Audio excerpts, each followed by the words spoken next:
दो वीडियोस में हम लोगों ने इंडियन पीनल कोड का इंट्रोडक्शन देखा था और हम लोगों ने जनरल एक्सप्लेनेशंस के स्टार्टिंग के 2 इंट्रोडक्टरी सेक्शंस देखे थे। अब हम इस वीडियो में सारी डेफिनेशंस पढ़ेंगे। तो डेफिनेशंस का बेसिकली काम क्या होता है? डेफिनेशंस का काम होता है, पहली चीज़ तो प्रीलिम्स में वन लाइनर, दूसरी चीज़ मेंस में आप इसको इंट्रोड्यूस करते हो किसी पर्टिकुलर चीज़ को। अब इसमें आईपीसी में वैसे तो अब सारे एक्ट्स में नंबर वाइज होता है, मतलब जैसे कि अल्फ़ाबेटिकल वाइज होता है, ए बी सी डी, सारी डेफिनेशन ऐसी होती है। बट आईपीसी क्योंकि 1860 का है तो इसमें सारी जो डेफिनेशंस थी वो हौच पौच थी। तो अब इन लोगों ने नए वाले में इसको अल्फ़ाबेटिकल वाइज कर दिया है, ए स्टार्टिंग से ए फिर सी, ऐसे करके इन्होंने कर दिया है। और हमारी सिर्फ एक ही नई डेफिनेशन ऐड हुई है, वो है चाइल्ड की, जो कि बस इतना सा कहता है कि it means any person below the age of 18 years. ये तो हम लोग जुवेनाइल की डेफिनेशन वगैरह में देख ही चुके हैं, इसमें इतना कुछ नया ऐड नहीं हुआ। लेकिन हाँ, बहुत सारी डेफिनेशंस डिलीट हुई हैं, जैसे कि सर्वेंट ऑफ गवर्नमेंट और ई रिकॉर्ड जो 29 थी वो डिलीट हुई है। तो हम लोग इसमें पढ़ेंगे कि क्या थी, क्या नंबर था, क्या नया नंबर है और क्या चेंजेस हुए हैं, अगर चेंजेस हुए हैं तो अगर हम लोग स्टार्ट करते हैं जेंडर से, तो जेंडर में हमारा ये पहले 8th थी और अब ये 2 का क्लॉज 10 हो गई है। इसमें इसका मतलब है कि जहाँ पे भी आप किसी भी एक्ट में अगर ही देखोगे तो ये इंक्लूसिव है। इसका मतलब है वहाँ पे शी भी माना जाएगा। मतलब जैसे कि अगर हम लोग देखते हैं कि अगर जैसे कि हिंदू लॉ है, तो ये बोलते हैं कि मेंटेनेंस क्या खाली मेल्स देते हैं, लेकिन नहीं, सुप्रीम कोर्ट के केसेस के जूरिस्प्रूडेंस के हिसाब से ही इंक्लूसिव है, इट मीन्स शी ऑल्सो। तो यहाँ पे एक चेंज हुआ है, वो ये है कि मेल और फीमेल के साथ साथ ट्रांसजेंडर भी ऐड कर दिया गया है। फिर है हमारा नंबर मतलब इसमें सिंपल सा मतलब है कि सिंगुलर है तो प्लूरल मान के चलेंगे, प्लूरल है तो सिंगुलर भी होगा। मतलब इसका बस इतना सा ही मतलब है, और इसका हो गया है 2 का क्लॉज 22। फिर आता है हमारा मैन और वुमेन। तो जो मैन है वो उसकी डेफिनेशन अलग होकर 219 हो गई और वुमेन की डेफिनेशन अलग होकर 235 हो गई है। और मैन डिनोट करता है male human being any age, और वुमेन डिनोट करती है female human being any age. ये जो एनी एज है ये हमेशा प्री में पूछा जाता है, ये मेन क्वेश्चन है। उसके बाद आता है, ये भी बहुत इम्पोर्टेंट डेफिनेशन है पर्सन की, ये 11 थी पहले और अब ये 2 का क्लॉज 26 हो गया है। पर्सन इंक्लूड करता है कंपनी, एसोसिएशन और बॉडी ऑफ पर्सन, भले वो इनकॉर्पोरेट हुई हो या ना हुई हो। फिर हमारा आता है पब्लिक। जो पब्लिक है वो इंक्लूड करता है कोई क्लास ऑफ पब्लिक को या कम्युनिटी को। जो डेफिनेशन ऑफ कोई नहीं है ओमिट हो गई थी 1950 में, लेकिन ये एक बार RJS 2021 में प्रीलिम्स में आई थी, बट अब तो ये हट ही चुकी है, हट पहले भी चुकी थी बट अब ये बेयर एक्ट से भी हट चुकी है। फिर हमारा ये जो हमारा था सर्वेंट ऑफ गवर्नमेंट, ये भी हमारा हट चुका है, ये सब हट चुके हैं तो नंबरिंग चेंज हो गई है। फिर हमारा आता है गवर्नमेंट, जो पहले 217 था और अब वो 212 हो गया है, कि the word government denotes the central government और the government of any state, simple basic. India हट चुकी है। इसका हटाने का मेन रीज़न ये भी है कि पहले 1860 में अलग सिचुएशन थी और अब तो इसका नाम ही भारतीय न्याय संहिता कर दिया, तो इसको डिफ़ाइन करने का कोई लॉजिक नहीं है। फिर आता है हमारा जज, जो कि पहले 219 में था, जो कि अब 216 में हो गया है। तो जो द वर्ड जज है वो डिनोट करता है खाली उस पर्सन को नहीं जो ऑफिशियली डेजिग्नेटेड है, पर उसको भी जो एम्पावर्ड है, मतलब उसको for a particular time period या फॉर सम रीज़न उसको ये पावर मिली है कि वो कोई लीगल प्रोसीडिंग कर पाए, भले सिविल हो या क्रिमिनल हो, कोई जजमेंट दे पाए या कोई ऐसा जजमेंट दे जो कि अपील ना किया हो और वो डेफिनेटिव हो जाए, मतलब वो फाइनल हो जाए। और अ जजमेंट अगर किसी और, मतलब उसने जजमेंट दिया और फिर किसी हायर अथॉरिटी ने उसे कंफर्म कर दिया तो वो भी डेफिनेटिव हो जाएगा। Who is one of a body or persons which body of a person is empowered by law to give judgment। और यहाँ पे एम्पावर्ड वाले भी हैं और यहाँ पे नॉन एम्पावर्ड वाले हैं। फिर जैसे कि एग्जाम इलस्ट्रेशन, ये जो इलस्ट्रेशन है ये बहुत इंपॉर्टेंट है, ये हम प्री में पूछी गई हैं। तो इसमें जैसे पहला है कि कलेक्टर, अब कलेक्टर तो जज नहीं है, कलेक्टर तो अलग ही पावर है, वो सेंट्रल गवर्नमेंट के अंडर आता है, तो यहाँ पे वो भी जज माना जाएगा। मजिस्ट्रेट को भी हम लोग जज मानेंगे।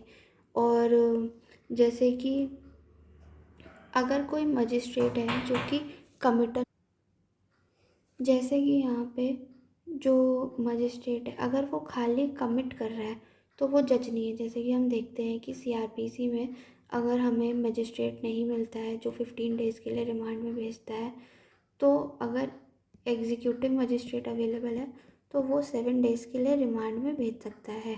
फिर हमारा आता है कोर्ट ऑफ जस्टिस। इसमें चेंज ये हुआ है कि पहले इसका जो नाम था कोर्ट ऑफ जस्टिस उसको अब कोर्ट कर दिया है। फिर the word court of justice denotes a judge who is empowered by law to act judicially alone, or a body of judges which is empowered by law to act judicially as a body when such judge or body is acting judicially। मतलब कि या तो हम यहाँ पे example दे सकते हैं कि अगर चाहे सिंगल जज हो या फिर कॉन्स्टीम से बना हुआ 5 जज बेंच हो तो वो भी जज ही है, वो भी कोर्ट ही है, इसका एग्जांपल दे सकते हैं। फिर हमारा आता है 228 पब्लिक सर्वेंट। ये बहुत बड़ा सेक्शन माना जाता है, बट इसमें से कुछ इंपॉर्टेंट चीज़ें हैं कि एवरी, ये जो जिसमें पी मार्क्ड है ये प्रीलिम्स में पहले आ सकता है, आ चुका है। जैसे कि every commissioned officer in military, naval या एयरफोर्स, या और ये एवरी जज, वैसे तो every officer of court of justice, every jury man, assessor और member of panchayat assisting a court of justice. Basically ये वाले जो फर्स्ट वर्ड्स हैं ये इम्पॉर्टेंट हैं बस। और सबसे इम्पॉर्टेंट ये इलस्ट्रेशन है। यहाँ पे जो म्यूनिसिपल कमिश्नर है ये भी पब्लिक सर्वेंट कहलाया जाता है। और ये वाले जो स्टेट अमेंडमेंट्स होते हैं, अगर आप किसी पर्टिकुलर स्टेट का पेपर दे रहे हो, फॉर एग्जांपल ये राजस्थान का अमेंडमेंट है, तो अगर आप आरजेएस का पेपर दे रहे हो तो आप इसको पढ़ सकते हो कि इसमें क्या क्या चेंजेस हैं। हमेशा तो नहीं, but once in a while ये पूछ लिया जाता है। उसके बाद आता है मूवेबल प्रॉपर्टी, जो पहले 222 थी जो अब 221 हो गया है। जो वर्ड, तो इसमें क्या हुआ है, जो कॉर्पोरल प्रॉपर्टी थी इसको रिमूव कर दिया गया। कॉर्पोरल प्रॉपर्टी का मतलब होता था जिस चीज़ को हम टच कर सकते हैं, इसको रिमूव इसलिए करा गया है ताकि इसका स्कोप वाइड हो जाए और अब इसमें पेटेंट्स, ट्रेडमार्क ये सब भी ऐड हो जाए। और the words movable property are intended to include, ये हटा दिया गया है, हर डिस्क्रिप्शन की property except land and things attach to earth और permanently fasten to anything which is attach to अर्थ।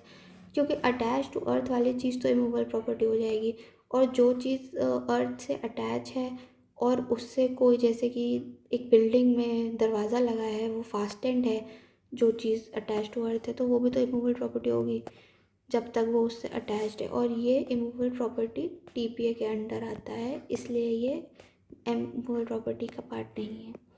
फिर आता है रॉन्गफुल गेन, रॉन्गफुल लॉस, या फिर गेनिंग रॉन्गफुली, लूजिंग रॉन्गफुली। पहले ये सब एक ही का पार्ट था 23 का, अब ये अलग अलग हो गया है 36, 2 का 37 और 2 का 38। रॉन्गफुल गेन का मतलब होता है किसी चीज़ को रॉन्गफुली गेन करना जो आप लीगली इंटाइटल नहीं थे। रॉन्गफुली लॉस का मतलब होता है किसी चीज़ को लूज़ कर देना जिसके लिए आप लीगली इंटाइटल्ड थे। और गेनिंग रॉन्गफुली और लूजिंग रॉन्गफुली का मतलब होता है कि आपने कुछ गेन कर लिया, और a person is said to gain wrongfully when such person retains wrongfully, उसने कुछ रिटेन रॉन्गफुली करा है या फिर उसने कुछ एक्वायर रॉन्गफुली करा है। रिटेन का मतलब कुछ था और हमें किसी को देना था लेकिन हमने रख लिया, और एक्वायर का मतलब हमने लिया ही धोखाधड़ी से था। और a person is said to lose wrongfully when such person is wrongfully kept out of any property as well as when such person is wrongfully deprived of such property। मतलब या तो किसी की प्रॉपर्टी थी और अब हम उसे अंदर नहीं आने दे रहे हैं, घुसने नहीं दे रहे हैं, या फिर हमें किसी को कुछ देना था पर हमने उसको अब दे ही नहीं रहे हैं, वापस ही नहीं कर रहे हैं, कोई हमें इंटरेस्ट करके चला गया था।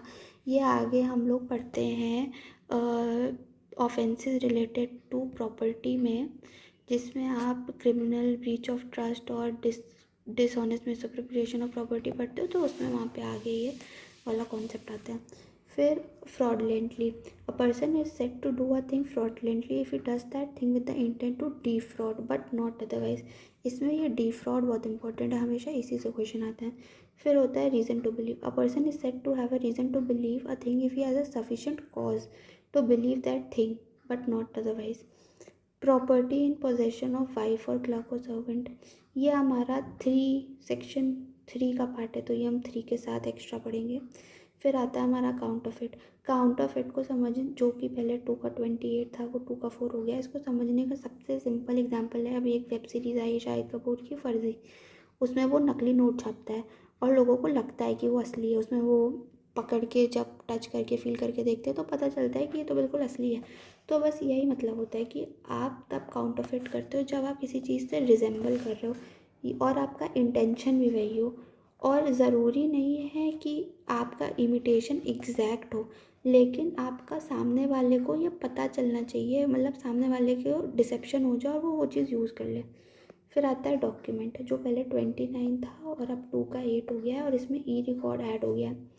The word document denotes any matter expressed और डिस्क्राइब्ड। एक्सप्रेस्ड मतलब एक्सप्रेस्ड और डिस्क्राइब्ड मतलब जो डिस्क्राइब, एक्सप्रेस्ड मतलब आपने कुछ उसमें डिस्क्राइब कर रखा हो, अपना ओपिनियन या कुछ भी, और डिस्क्राइब मतलब आप क्या चाहते हो, मतलब कुछ कैसा दिन रहा वो सब आपने लिख रखा है, मतलब कुछ भी। बाय, इसमें जो मीन्स हैं वो इम्पोर्टेंट है, लेटर्स, फिगर्स, मार्क्स, और by any more than one भी यूज़ कर सकते हो, which may be use as evidence of that matter. अब ये एविडेंस की बात आ गई है तो ये हम सेक्शन 3 ऑफ इंडियन एविडेंस में भी सेम डेफिनेशन देखते हैं। और इसका एक्सप्लेनेशन 1 है कि it is immaterial by what means और upon what substance the letter, figures और मार्क्स आर फॉर्म्ड। ये लेटर, फिगर्स और मार्क्स बहुत इंपॉर्टेंट है क्योंकि कभी कभी इसके साथ एक चीज़ ऐड कर दी जाती है, वो है सिंबल, और सिंबल इसका ऑप्शन नहीं होता है। और whether the evidence is intended court of justice और नॉट, मतलब ये ज़रूरी नहीं है कि हम जो भी लिख रहे हैं वो, आप हर चीज़ आप लिखते हो वो एविडेंस के लिए थोड़ी लिखते हो। तो ये इसका एक्सप्लेनेशन है। उसके बाद आता है इलेक्ट्रॉनिक रिकॉर्ड, जो कि अब इसी का पार्ट हो चुका है और अब इससे ये डिलीट हो चुका है। फिर आता है valuable security. The words valuable security denote a document which is और purports to be a document whereby any legal right is created, extended, transferred, restricted, extinguished or released, or where any person acknowledges that he lies under legal liability or has not a certain legal right। इसका simple सा मतलब है, आप लोग को पता है extortion क्या होता है, आगे हम पढ़ेंगे थेफ्ट के बाद एक्सटॉर्शन, जहाँ पे आप खुद अपनी चीज़ डिलीवर करते हो एक्सटॉर्शन में। तो बेसिकली आप किसी से डरा धमका के आप उससे कुछ ले लेते हो, तो वैल्यूएबल सिक्योरिटी वहाँ मेंशन है। इसका मतलब जैसे कि आप एग्जांपल समझ लो, का ब्लैंक पेज में आपने किसी से कुछ लिखवा के साइन करा लिया, अब वो आपका एक लीगल राइट बन गई है, अब आप उसका कुछ भी कर सकते हो। इसको कहते हैं वैल्यूएबल सिक्योरिटी। फिर चाहे आप उसको उससे आपकी कोई राइट बनी हो, कोई राइट बढ़ गई हो, कोई राइट आपने किसी को प्रॉपर्टी धोखे से किसी को दे दी हो, कोई आपकी लीगल राइट थी जो अब रिस्ट्रिक्ट हो गई हो, कोई चीज़ ख़त्म हो गई हो या कोई चीज़ छूट गई हो, ये सब जब कुछ पर्सन एक्नॉलेज कर लेता है या जब एक डॉक्यूमेंट में आ जाता है तो वैल्यूएबल सिक्योरिटी बन जाता है। फिर आता है विल, जो कि पहले 31 था 34 हो गया। Will denote any testamentary document. हम टीपीए में आगे बढ़ते हैं टेस्टामेंट्री और नॉन टेस्टामेंट्री। टेस्टामेंट्री का मतलब होता है जो भी चीज़ रिटर्न होती है उसको हम टेस्टामेंट्री डॉक्यूमेंट कहते हैं। ये 3 का 4 है, ये हम बाद में पढ़ेंगे। फिर आता है एक्ट और ओमिशन। पहले एक डेफिनेशन थी 33, अब एक्ट क्योंकि ए से चालू है ये 2 का 1 हो गया है, और ओमिशन क्योंकि ओ है ये 2 का 35 हो गया है। तो एक्ट डिनोट करता है, denotes as well as series of act as a single act. मतलब कि आपने पढ़ा होगा एविडेंस एक्ट में रेस्ट जस्टिस सेम ट्रांजैक्शन, ठीक है। अब चाहे तुम उसमें एक एक्ट करो, चाहे तुम एक एक्ट के साथ साथ अलग एक्ट भी करो। तो एक्ट का मतलब है चाहे आप एक एक्ट करो, चाहे आप सीरीज ऑफ एक्ट्स करो। इसका मतलब है चाहे आप चाकू उठाओ और उसके गले पे लगाओ, या फिर आप चाकू उठाओ गले पे लगाओ और उसको मार दो, ये सिंगल एक्ट है। और सेम चीज़ होती है ओमिशन, मतलब ओमिशन का मतलब होता है कोई चीज़ जो आपको करनी थी पर आपने नहीं करी। चाहे आप एक चीज़ ना करो, चाहे आप उस सीरीज़ ऑफ एक्ट में आप बहुत चीज़ें ना करो, उसको सिंगल ओमिशन ही माना जाएगा। फिर ये 34 35 ये हम लोग नेक्स्ट वीडियो में पढ़ेंगे, क्योंकि ये चेंज हो गए हैं। इनका ये बेसिकली डेफिनेशन से कम, ये बेसिकली प्रिंसिपल्स हैं, इसलिए इसको नेक्स्ट वीडियो में पढ़ेंगे। फिर आता है हमारा वॉलेंट्रली। वॉलेंट्रली का मतलब होता है a person is said to cause an effect voluntarily when he causes it by means whereby he intends to cause, or by means which at the time of employing those means he knew or had a reason to believe to likely to cause it। हमने reason to believe ऊपर पढ़ा है, मतलब उसे पता था, और intent भी मतलब इंटेंशन होती है। तो जब ये दोनों चीज़ें मिलती हैं तो हम कहते हैं कि किसी ने कोई चीज़ वॉलेंट्रीली करी है। उसके बाद आता है ऑफेंस। ऑफेंस अब तो चेंज हो गया है, पर पहले जब ये 240 का था, अभी 224 का हो गया, तो हम इसे एन से याद रखते थे कि 29 CRPC के डेफिनेशन में था। ठीक है, ये भी इंडेक्स बेस्ड के हिसाब से इम्पोर्टेंट है। उसके बाद आता है हमारा 41। ये 41 का 41 ईयर, लेकिन 2 क्लॉज के अंदर स्पेशल लॉ। स्पेशल लॉ मतलब किसी पर्टिकुलर सब्जेक्ट का लॉ, जैसे कि हम कह सकते हैं हिंदू मैरिज एक्ट, जो कि हमारा मैरिज से रिलेटेड है। फिर आता है लोकल लॉ, जो कि पर्टिकुलर पार्ट ऑफ इंडिया में अप्लाई करता है। फिर आता है हमारा इलीगल या लीगली बाउंड टू डू, ये हमारा 43 था और अभी 15 हो गया। The word illegal is applicable to everything which is an offence और which is prohibited by law. Illegal वो सब कुछ है जो ऑफेंस मतलब ऑफेंस बन चुका है, मतलब कहीं ना कहीं डिफाइंड है, या फिर वो प्रोहिबिट है, या फिर वो भी जो सिविल एक्शन, मतलब क्रिमिनल तो कुछ नहीं है बट सिविल लाइबिलिटी यहाँ पे बनेगी। और person legal bound to do मतलब जैसे कि डॉक्टर का काम है उसके पेशेंट को देखना, और अगर वो नहीं देखेगा तो वो अपनी लीगल राइट को ओमिट कर रहा है, ये होता है लीगली बाउंड टू डू। फिर आता है इंजरी, जो पहले 44 था और अब 14 हो गया है। तो जो वर्ड इंजरी है वो डिनोट करता है कुछ whatever illegally cause to any person, चाहे वो बॉडी में कॉज हो, माइंड में हो, रेपुटेशन में, प्रॉपर्टी में हो। ये सीक्वेंस बहुत इंपॉर्टेंट है, ये सीक्वेंस पूछ लेते हैं। फिर हमारा आता है लाइफ, पहले 45 था 17 हो गया। लाइफ डिनोट करता है life of a human being, ये बहुत इंपॉर्टेंट है ह्यूमन बीइंग पार्ट। एनिमल अलग है, एनिमल का डेफिनेशन ही अलग है। डेथ 2 का 6 हो गया, ये 46 से आखिरी का 6 से हम 2 का 6 याद रख सकते हैं। Death of a human being, इसमें भी ह्यूमन बीइंग है। देखो एनिमल की डेफिनेशन ही अलग है, ये पहले 47 थी और अभी 2 की 2 हो गई, क्योंकि यहाँ पे ए है।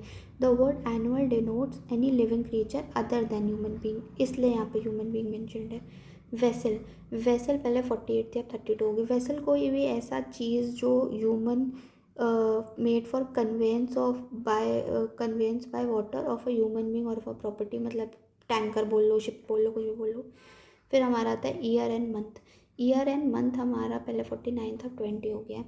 ईयर और मंथ में सबसे बड़ा चेंज हुआ है कि पहले यहाँ पे ब्रिटिश कैलेंडर फॉलो होता था, पर अब के हिसाब से जॉर्जियन कैलेंडर फॉलो होगा। सेक्शन हमारा डिलीट हो चुका है, अब कोई डेफिनेशन सेक्शन नाम से नहीं है, सेक्शन कुछ नहीं होता था, पोर्शन ऑफ अ चैप्टर होता था जिसमें एक प्रीफिक्स न्यूमरल फिगर्स होते थे। अब आता है ओथ, जो पहले 51 था और अब 23 हो गया। ओथ इंक्लूड करता है सोलमन अफर्मेशन, ठीक है, या फिर कोई declaration made before a public servant. Public servant कोई भी हो सकता है, मजिस्ट्रेट हो सकता है, स्पेशली मजिस्ट्रेट ही होता है। और ये ओथ हम सबसे ज़्यादा इसका यूज़ देखेंगे CRPC में, FIR वगैरह के टाइम पे, कन्फेशन वगैरह के टाइम पे, कि कब माना जाता है कब नहीं माना जाता है। फिर आता है हमारा 52, जो कि अब 11 हो गया, गुड फेथ। तो ये नथिंग से चालू, नथिंग से चालू है मतलब ये नेगेटिव डेफिनेशन है, क्योंकि ये नथिंग से चालू हुई है। Nothing is said to be done और believed in good faith which is done और believed without due care and attention. तो गुड फेथ में आपको सिर्फ इतना याद करना है, ड्यू केयर एंड अटेंशन। अगर आपने ड्यू केयर एंड अटेंशन से चीज़ करी है तो आपका मान लिया जाएगा कि आपने गुड फेथ में चीज़ करी है। उसके बाद आता है हार्बर, ये 52A था जो कि अब 2 का 13 हो गया है।